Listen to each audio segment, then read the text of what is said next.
Aujourd'hui, on prend du recul. On arrête de regarder les crises une par une, et on essaie de comprendre pourquoi elles arrivent toutes en même temps. Pourquoi 2026 ressemble à une tempête parfaite.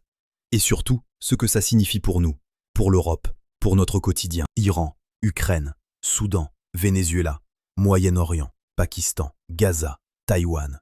En ce moment, pendant que vous regardez cette vidéo, des bombes tombent, des milliers de personnes fuient, des gouvernements s'effondrent. Et vous vous demandez peut-être, est-ce qu'il y a vraiment plus de crises qu'avant? Ou est-ce qu'on en parle juste plus? La réponse va vous surprendre. Les deux. Mais pas pour les raisons que vous croyez. Un record depuis 1945. Commençons par les chiffres. Parce qu'avant d'expliquer pourquoi, il faut confirmer que le quoi est bien réel. 130 conflits armés recensés dans le monde en 2025. Un record depuis la fin de la Seconde Guerre mondiale. C'est plus du double qu'il y a 15 ans. Près de 50 conflits se déroulent en Afrique.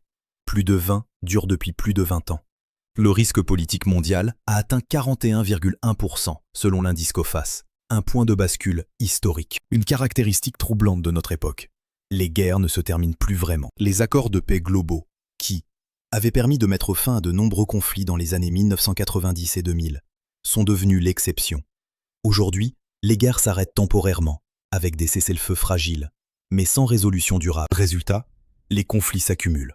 Chaque année s'ajoute aux précédentes, sans en effacer aucune. Le Soudan dure depuis 2023, le conflit au Myanmar depuis 2021, la crise au Sahel, depuis les années 2010. Ces guerres ne disparaissent pas, elles s'enquistent. Ces chiffres ne sont pas de la propagande, ni du catastrophisme. Ils viennent des organisations internationales les plus sérieuses. L'ONU, la Croix-Rouge, l'Institut de recherche sur la paix d'Oslo. Donc oui, ce n'est pas une impression. Le monde est objectivement plus en guerre qu'il ne l'était il y a 20 ans. Depuis 1945, un système international s'était mis en place. L'ONU, le droit international, les accords de paix, le principe qu'on ne conquiert pas de territoire par la force. Ce système était imparfait. Il y a toujours eu des guerres. Mais il existait un cadre partagé, des règles du jeu que la plupart des pays respectaient, au moins en apparence. Il faut dire les choses clairement. Le retour de Donald Trump a accéléré toutes ces dynamiques. Non pas qu'il ait créé les problèmes de fond. Le monde s'engageait déjà sur une trajectoire dangereuse avant lui, mais son second mandat a accentué cette dynamique plutôt qu'il ne l'a freinée. Trump est imprévisible.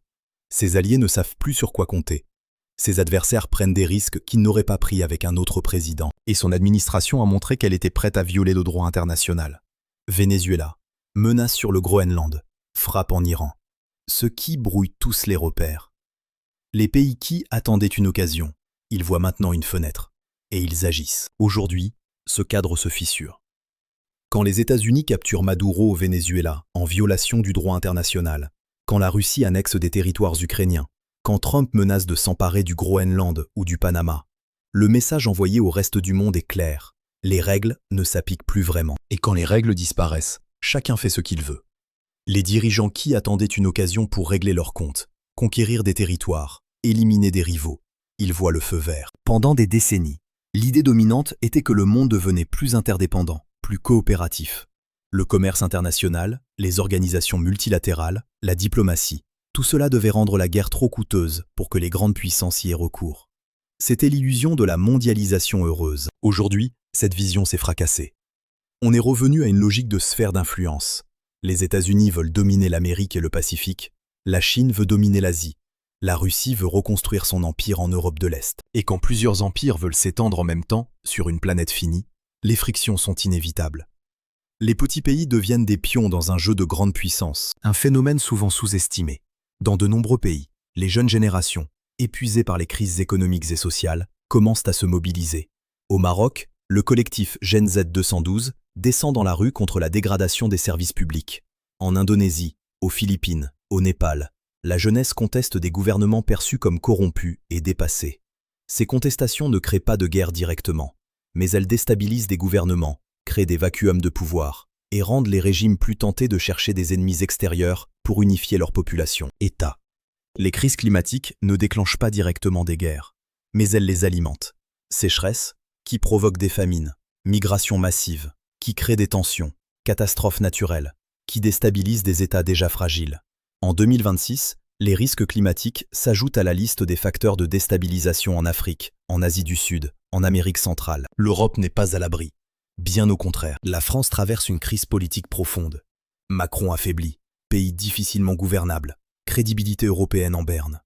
L'Allemagne, qui s'est trompée dans ses choix énergétiques et géopolitiques, cherche à s'imposer comme la nouvelle puissance directrice de l'UE. Le couple franco-allemand, pilier historique de la construction européenne, est plus fracturé qu'il ne l'a jamais été depuis des décennies.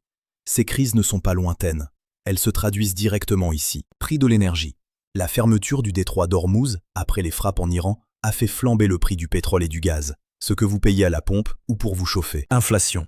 Les guerres perturbent les chaînes d'approvisionnement mondiales. Les matières premières, les céréales, les composants électroniques, tout renchérit. Migration. Chaque conflit produit des déplacés. Le Soudan seul a produit 14 millions de déplacés. Menace sur notre sécurité. Une base britannique à Chypre frappée par un drone iranien. C'est l'Europe, qui est touchée physiquement pour la première fois depuis longtemps. Alors, pourquoi autant de crises en 2026 ? Parce que l'ordre international qui contenait les conflits depuis 1945 s'effrite. Parce que les grandes puissances sont revenues à la logique de la force.